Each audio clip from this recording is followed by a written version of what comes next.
talking about earlier to go to your heirs.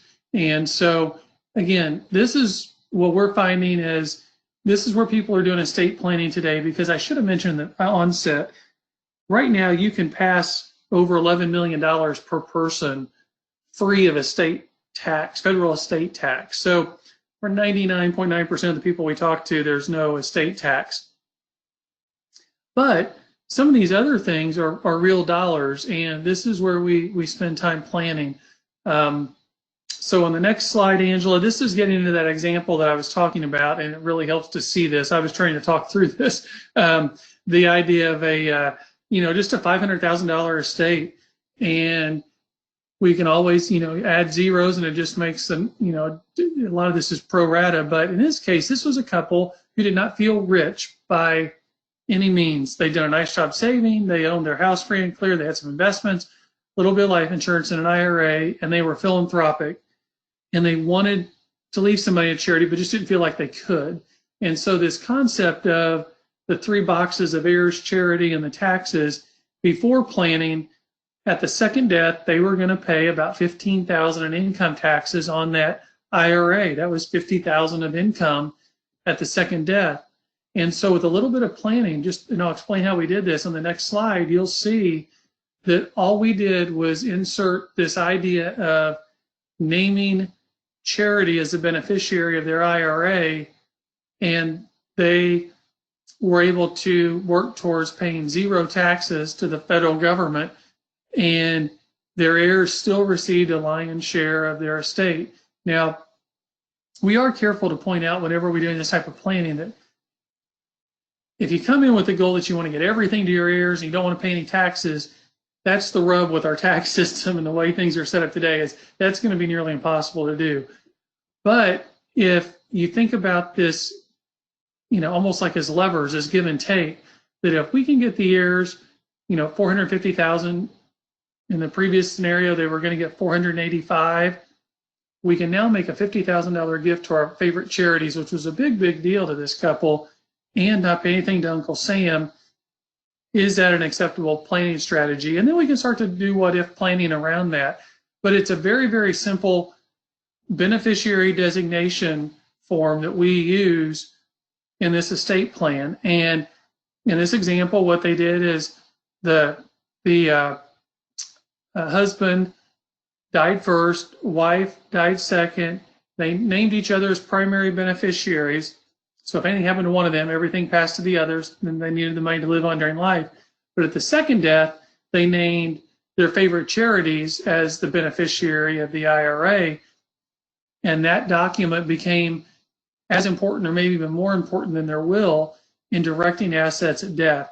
And so we can't stress enough the importance of checking your beneficiary designations on everything from insurance policies, but things that are going to get in. Now, insurance is separate because it doesn't, there's no income tax on that at death, but things that have built up income tax, like IRAs, 401ks, 403bs, indexed annuities, variable annuities, fixed annuities, this type of planning strategy can be powerful. There's something good on this one too, Brian, that I'd like to point out. They didn't have to spend any money going to see an attorney or anything like this. All they had to do was go see their person who had their IRA, or they might even have been able to do it online, and change the beneficiary designation, and that was it, right? Yeah, very simple. Mm-hmm. The next slide is a little bit of an update on some of the key changes that have taken place. You've probably heard about the CARES Act, the Secure Act, and a couple of the big things that I'm not going to highlight everything, but the one big thing that might be of interest to some of the people on the call, the RMDs, the required minimum distributions, had been 70.5 for years, and just in IRS fashion, we've got the 70.5 formula, just this unusual formula of when you have to start taking money out of your IRA and your retirement accounts. That has now been extended to age 72. So for a lot of people, they really didn't like being told that they had to generate taxable income if they didn't need it. Now we can delay that a couple years. The maximum age to contribute to a traditional IRA has been removed. Withdrawals, and this really is just interesting. Brian. Oh, I'm sorry. One is there a base amount that a charity or IRA must contain? No, there's no minimum on that, and that's a good question. A lot of people think, okay, if I've got, in that case, $50,000 in my IRA, if we both die and we spend all that money and our last check bounces and we've named charity, and I don't know necessarily that's where the question is going, but some people have asked, is there a clawback? Can they come and get other assets to satisfy that? And the answer is no. It's a percentage of what is left. So if it's 100% of $0, it's $0, and that's fine. And so for that reason, it really doesn't matter what the account value of the IRA is. The planning that we would suggest is to use percentages versus dollar amounts. Some people like to think I want to leave $10,000. We would encourage people to use percentages for that reason. And here's another one. It says, compare for me state versus federal estate taxes, and do some states not have a state estate tax? Good question. And this is where, as a firm, I should mention that we do estate planning. We have 18 attorneys on staff, and we're spread out all over the country. We're not experts on each individual state tax law, but there are typically state inheritance taxes that apply when you're transferring assets at death. So federal estate taxes, I mentioned, that's the 11 million plus. Doesn't apply to a lot of people because if you're married, that's a total of over 22 million that you can pass free of estate tax. But states do have transfer taxes. They're not nearly as high or onerous, but those vary state to state.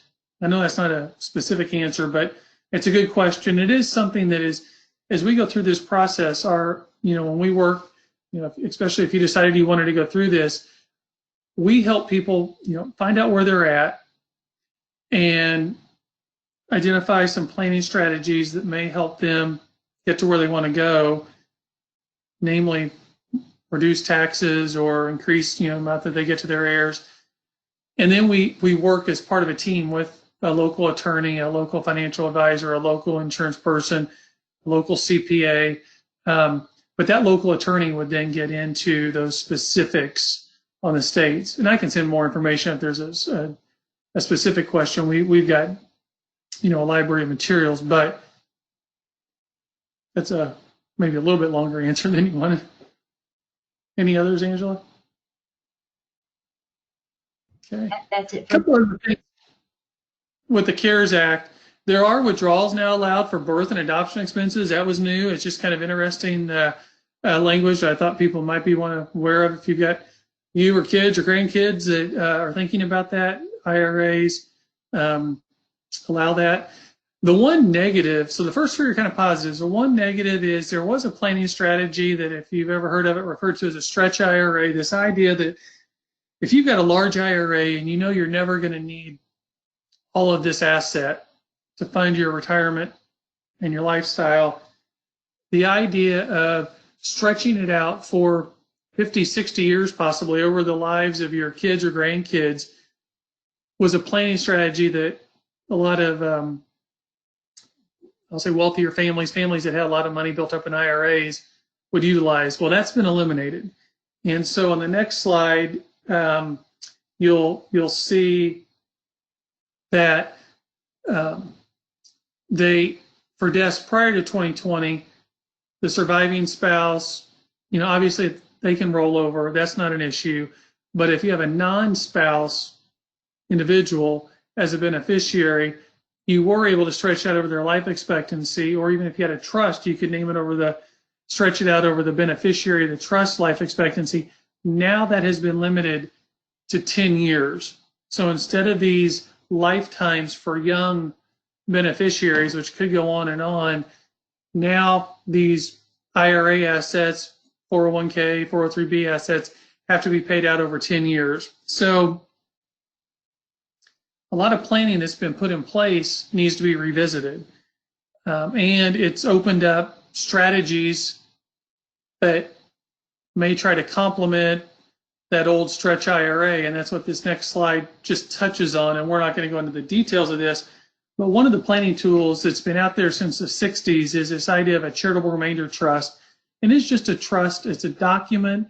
A trust is simply a document that is written by an attorney, and it has your guidelines, your wishes. It can be custom to some degree. When you get into the charitable remainder trust, there are certain things that are irrevocable, meaning they can't be changed. And so we kind of joke that when we do this type of planning, the worst thing we could do is help someone set up an irrevocable trust and do it wrong because they're irrevocably unhappy with us. You know, if we do that and something goes wrong. So this is the type of planning where you do want to spend time, understand all the different options. But one way to now mimic a stretch IRA is to name a charitable remainder trust at death as a designated beneficiary of your IRA. And then that charitable remainder trust can make payments over lifetimes or for periods of up to 20 years. But if it's lifetimes, it could theoretically now be another 50, 60 years if you name grandchildren as beneficiaries. And then once that trust term ends, depending on how it's drafted, then charity receives whatever is left. And so it's just a way to defer tax. And especially if someone's charitable, it might make a lot of sense. So we've got sophisticated software we use to help model this, to help come alongside your planning team. And this is all part of what we might dive into if you're to go through this planning process. But just know, even if you don't go through the planning process here at the foundation, you know, through Angela, these slides that I think we're going to send out to you afterwards, or you might already have, could be something just to talk to your current advisor and your current attorney about and just say, hey, does this make sense? And it's something to look at. Here's a question. When you're establishing a trust, are there a lot of constraints on how they can be set up? Good question. A lot of people, when they hear the word trust, they get scared that it's going to be complex, it's going to be expensive, it's going to be timely to administer it and manage it over time. There are not, trusts are an added level of cost, don't have to be complex necessarily. I mean, my whole analogy that I use when we do this type of planning is, I live in Louisville, you're in Shelbyville, I-65 is the fastest, easiest way to get there. There's a whole lot of back roads, dirt roads, gravel roads we can take to get from Louisville to Shelbyville. And that's the way it is in estate planning, is we want to try to find the most simple, straightforward. We want to keep you on the interstate. We don't want to take a lot of back roads and find expensive or more complicated strategies. I don't want to lie and say or mislead and say that it's not an added level of complexity, but it doesn't have to be paralyzing complexity. It can be something that, you know, you just think through the options, and there are a number of different trusts out there, and part of what we hope to do when we do planning with you is, I use this analogy of the arrows in the quiver, and we've got a lot of different types of planning strategies and a lot of different types of trusts, and depending on the process of how we go through and help identify your goals and objectives, we may eliminate some, and it may be clear that one or two are the best options. And so that's a long answer to say it depends, but I didn't just want to say it depends. So hopefully that helps. Hit us in the chat if you got a follow-up question to that, if that wasn't clear. All right, so ultimately where we'll end up in this process is helping people with some detailed recommendations, and this idea that it's very, very hard to take a big bundle of sticks and break through all of them. But in estate planning, if we can help you break through a couple of those most important ones, the imminent ones, the ones that are top priority, and then have a plan to work through those, it can provide a nice peace of mind, and goes back to that initial slide that we had, that your estate plan is that largest check that you're going to write, and how do you want to be a steward of that, and how do you want to pass on these assets that you've worked so hard to accumulate to your heirs or to charities and organizations that you care about. And so this just shows a little bit of what we do, a lot of boxes and arrows. We do strategy tables, we do narratives, hopefully in plain English. You'll see in the kind of the very back there a hint of an Excel spreadsheet, so we can't get away from Excel. But that's part of our process in the outcome. This would be the outcome of the process is a written estate plan. And we've even had several like CPAs and attorneys go through the process and been able to make some tweaks and some changes to their plans that they already had. And they were really kind of excited about that and real pleased that Brian found some things. Hey, you might want to consider this or that. And it really worked out well. So Thompson will meet you wherever you are in the process. If you don't have any plan in place at all, we could start at the bottom and get a whole thing. Or if you've already got a plan and you'd like a review, it works great for that too. And when it's all said and done, you get this nice set of recommendations that you can take to your favorite or your personal advisor, and Thompson can be kind of behind the scenes if they need help executing something. Good points, Angela. And to piggyback the one point that she made, a question that we'll get asked or an objection that we'll maybe hear from time to time is, I just met with my attorney. We just did our estate plan. We just did our wills. And first off, that's awesome. That's great that you're planning, that you're thinking ahead. The comment that we would make to that is this process, there's no cost or obligation. That the investment that you're making is really your time. And if to get a second opinion, Angela works for a hospital, so a lot of times in the medical world, especially if you get a tough diagnosis, it makes sense to get a second opinion. When you're talking about moving big dollars, which is what we're talking about here, we're talking about gifts from your estate, assets, having a second opinion can make a lot of sense. And we've had, we've had a tax law change. We've had, maybe there's some situations where people that you have named in your documents, you want to change it. It's a good time to get a second opinion, possibly.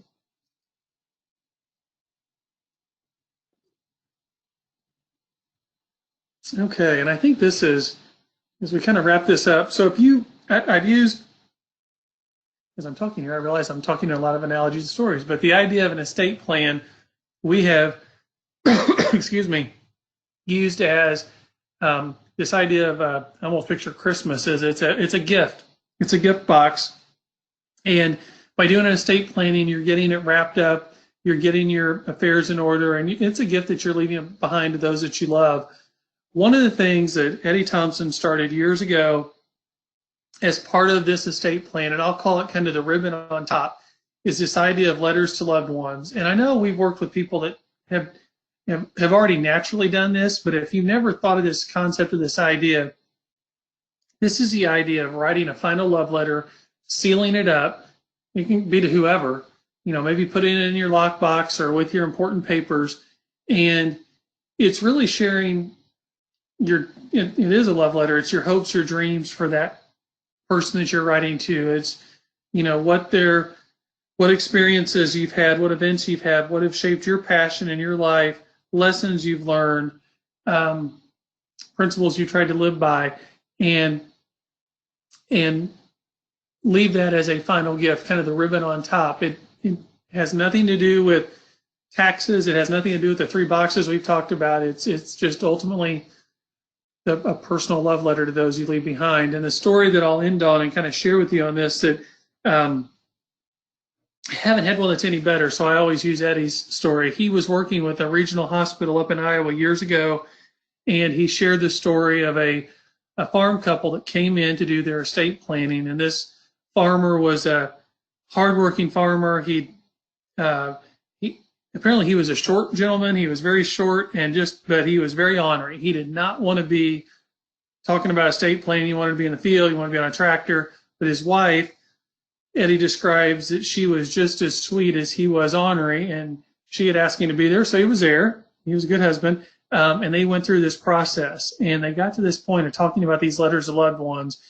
And that's kind of where he drew the line and said, ain't writing no letters. And to his credit, he went through the process, but he didn't write any letters. And couple years went by, and Eddie went back up. He was still meeting with the hospital and some of the friends of the foundation, and went in one morning, and this gentleman was in the lobby. He hadn't seen him for a couple years, and the gentleman greeted him and just said, hey, I wanted to shake your hand and tell you personally how much I appreciated the estate planning that you did with my wife and I.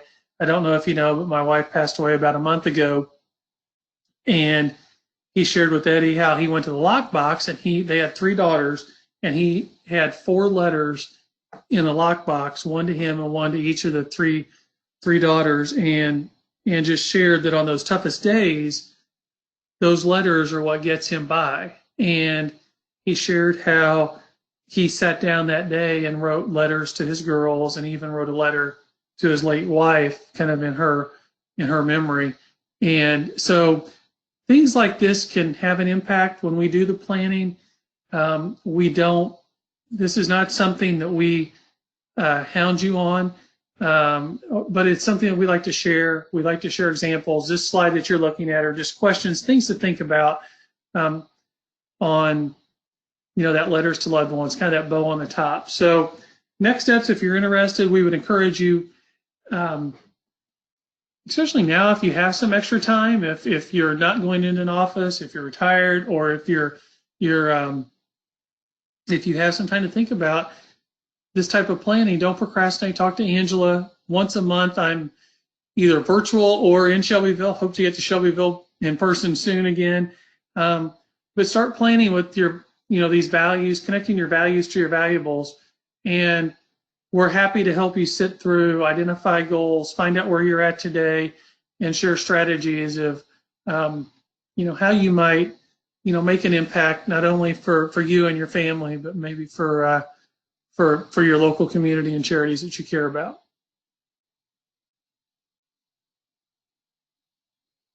And with that, I'm going to open up for any questions that you might have. Here's one. Oh, it says the letters, powerful message. Thank you. Yeah, I agree. I still have, when my mom she took some college classes as an adult, and one of the things that she had to do was write a paper on the culture of her family. And she asked her parents, my grandparents, to each write her a letter and tell about certain things. And I have the handwritten letter from my grandma, and she had this beautiful handwriting. And at the end, she would always put lots of, and we'd say love, because she would draw 3 curly lines under it and these really elaborate exclamation points. I still have that. And then my grandpa, it was like block letter, real scratchy and hard. So those things, they are treasures. I would recommend handwriting those final letters. Yeah. Wait, that's a good point. Yeah. So if you are interested, we would love nothing more than to get you set up with Brian. He will be, he's meeting virtually with people today. I'm hopeful that when we have our July appointments that maybe we'll be able to do them in person, but you certainly wouldn't be, if you didn't feel like that was, in person, you're ready for that yet. We could still certainly do it on the telephone too. So if you are interested, I hope you will let me know, and we'll get you set up. And I may be following up with you just to see what you thought about today, and if you have given this some thought. Sorry about the technical difficulties. I told Brian, I don't know what I worry about. It always works. Well, today was borderline, but y'all came back, and I really appreciate that. So we survived, and we ended right at 3 o'clock here. Pretty good, pretty good. So, anything else? Anybody?